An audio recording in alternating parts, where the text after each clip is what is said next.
You're listening to Audiology. Support our work on Patreon and be sure to submit your requests for topics in the comments below. Between 1789 and the beginning of 1792, the French Revolution took a more radical turn, challenging old traditions and institutions while going after those who supported the former ways, known as the Ancien Regime. Some of these supporters, plus others who just happened to be in the wrong place at the wrong time, had to leave France to escape being targeted. Even King Louis XVI tried to flee the country with his family in June 1791, heading for Varennes, but he didn't make it far before being caught. After this, the king was closely watched and became increasingly suspected of plotting with other European royalty. These monarchs wanted to keep the Bourbon family, to which Louis belonged, in control of France and return things to how they were before the revolution stirred things up. This suspicion was confirmed when on August 17, 1791, King Frederick William II of Prussia and Emperor Francis II of Austria, Hungary and Bohemia issued the Declaration of Pillnitz. They called upon European rulers to help free Louis. Radical leaders in France, meanwhile, wanted to do away with the monarchy altogether, but their movement took a hit after the violent suppression of a protest in July 1791 at the Champ de Mars. Although this event did pave the way for a constitutional monarchy to be established that September, it hardly made King Louis XVI any more secure in his position, and the continued uncertainty around the future of the Bourbon monarchy was causing tensions with other European states to grow.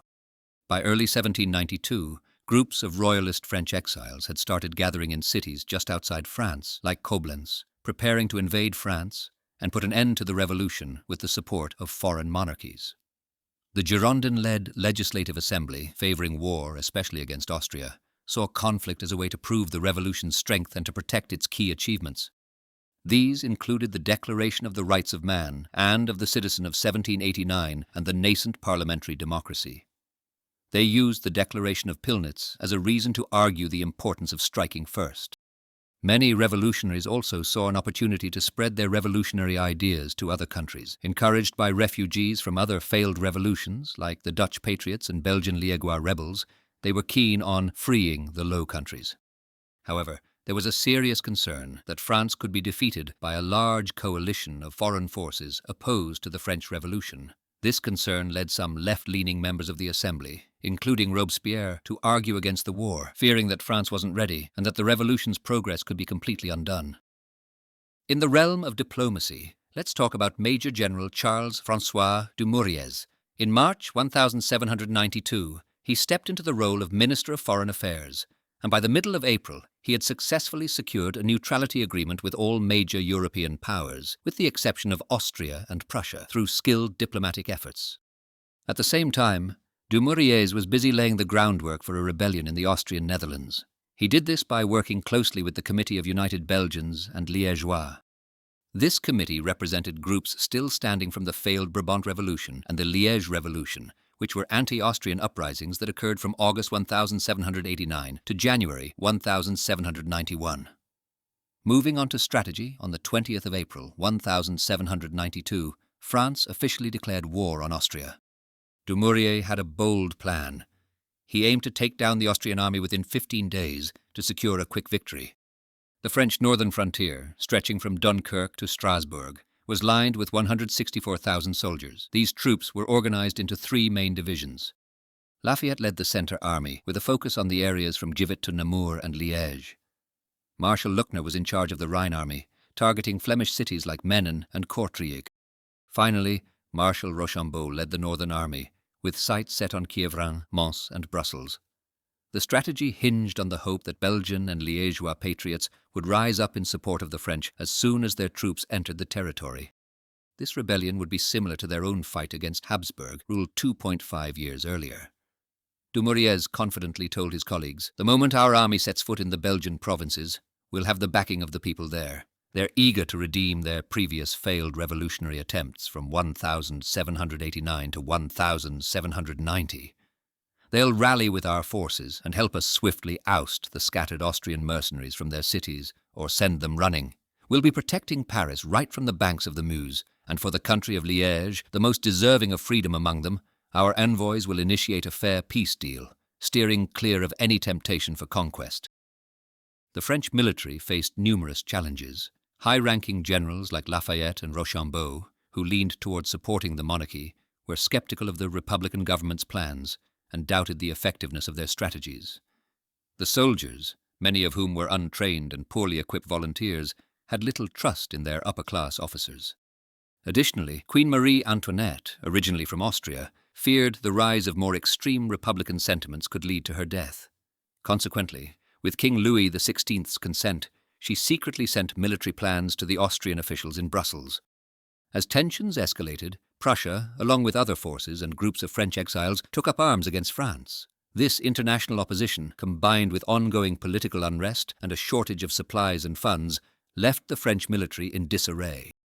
In the midst of the revolution, more than half of the army's officers, all of whom were nobles, had abandoned France. Replacing them with non-commissioned officers and volunteers from the middle class proved difficult and time-consuming.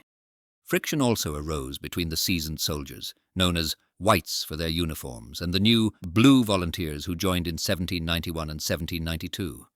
Revolutionary ideals of equality contributed to a growing mistrust towards the noble officers who remained, with questions arising about their dedication to the revolutionary cause and their commands.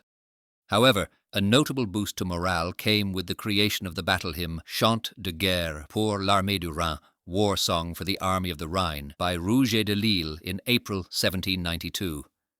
This anthem quickly caught on with the French troops and was especially associated with a battalion from Marseille, earning it the nickname La Marseillaise. This song became so emblematic of the French spirit that it was officially adopted as the national anthem of France, first on the 26th of Messidor Year 3, July 14th, 1795, and then again on February 14th, 1879.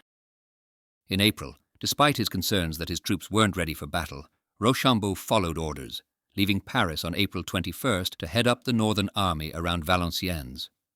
He was preparing for France's first invasion attempt, with Generals Byron and Theobald Dillon taking the lead on the actual invasion. Meanwhile, amidst the preparations, La Marseillaise, which would become France's national anthem, was being composed in Strasbourg on April 25th, originally as a battle song for the Army of the Rhine. However, things didn't go as planned in the first encounters with the enemy.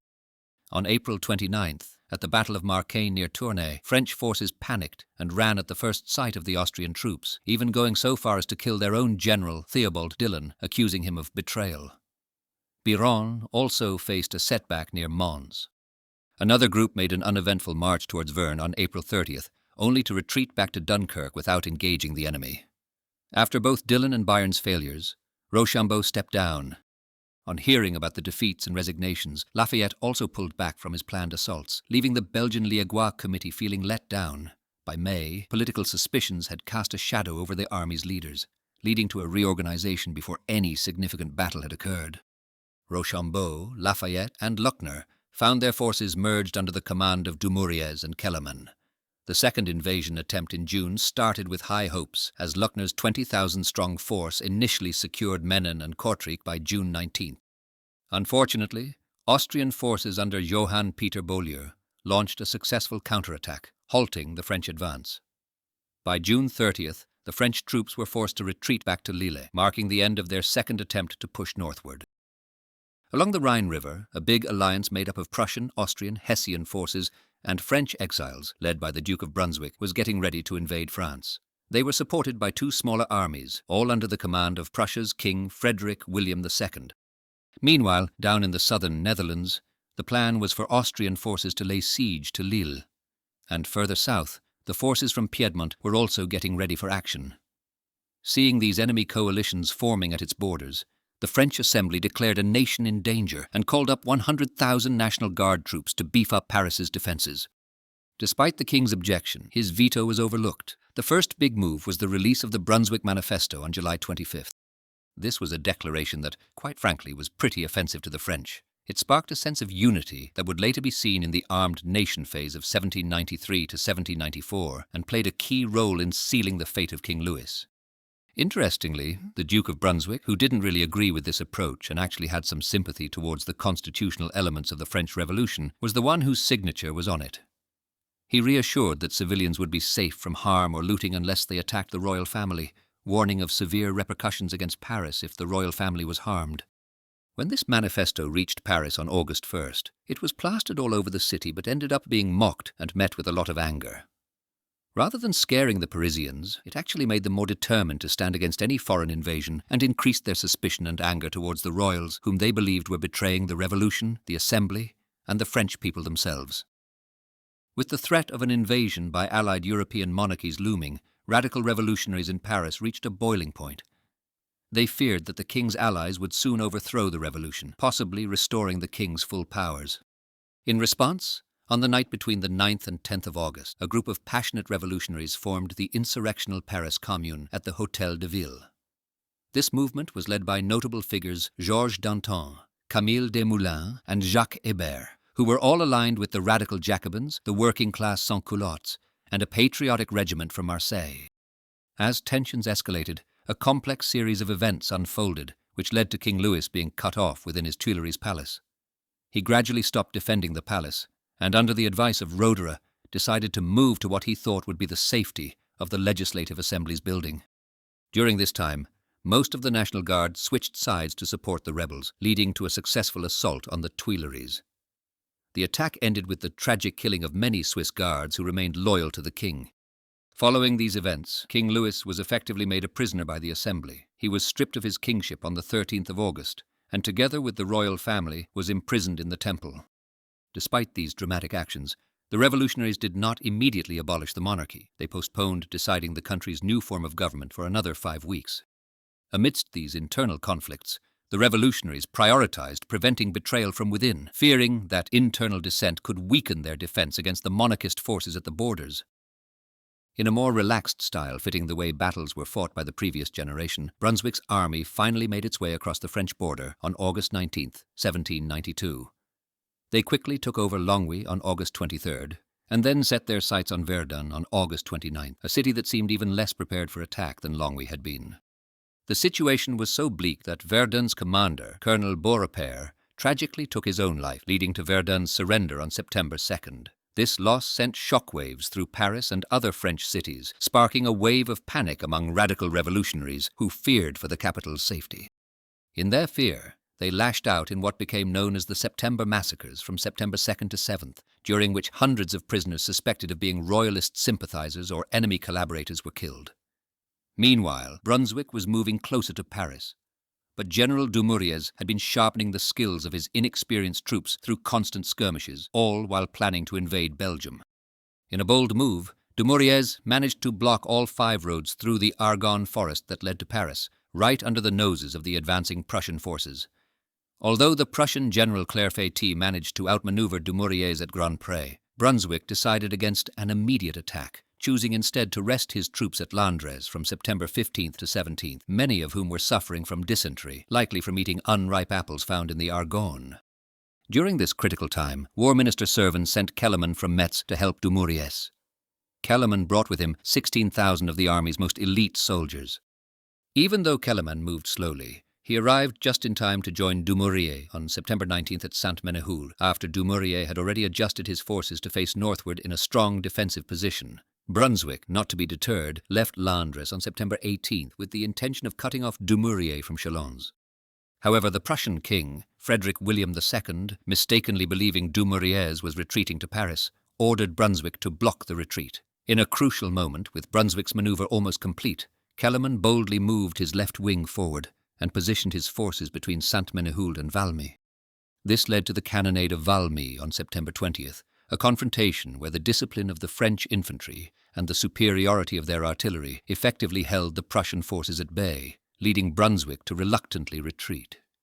This seemingly minor clash at Valmy became the turning point of the campaign, leading to the invading army's retreat from French soil by September 30th without further battle.